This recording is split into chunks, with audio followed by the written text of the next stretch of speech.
আসন্ন জাতীয় সংসদ নির্বাচনের প্রথম ধাপে জাতীয় নাগরিক পার্টি এনসিপি ১২৫ জনের প্রাথমিক তালিকা ঘোষণা করেছে। এতে ময়মনসিংহ ৩ আসনে আশরাফুল ইসলাম সেলিম ওরফে কবি সেলিম বালার নাম ঘোষণা করে। এর আগে বিএনপির মনোনয়ন না পেয়ে দল থেকে স্বেচ্ছায় পদত্যাগ করেছিলেন জাতীয়তাবাদী সাংস্কৃতিক জোট কেন্দ্রীয় কমিটির যুগ্ম মহাসচিব। বুধবার বেলা ১১টার দিকে এনসিপির সদস্য সচিব আক্তার হোসেন সারা দেশের ১২৫ আসনের প্রার্থীদের নাম ঘোষণা করেন। জানা গেছে, কবি সেলিম বালার বাড়ি ময়মনসিংহের গৌরীপুর উপজেলার অচিন্তপুর ইউনিয়নের মুখুরিয়া গ্রামে। 10টি ইউনিয়ন ও একটি পৌরসভা নিয়ে গঠিত ময়মনসিংহ ৩ গৌরীপুর আসনে কবি সেলিম বালা একজন নিভৃতচারী দানবীর মানুষ হিসেবে পরিচিত।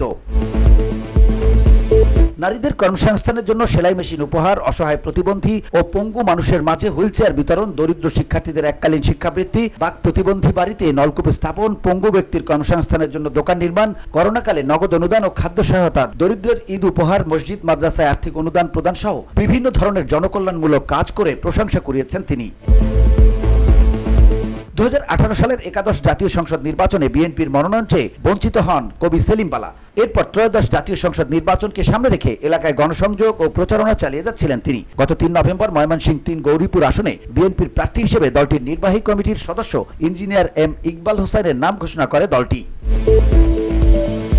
পরে ২৩ নভেম্বর কবি সেলিম বালা জাতীয়তাবাদী সাংস্কৃতিক জোটের যুগ্ম মহাসচিব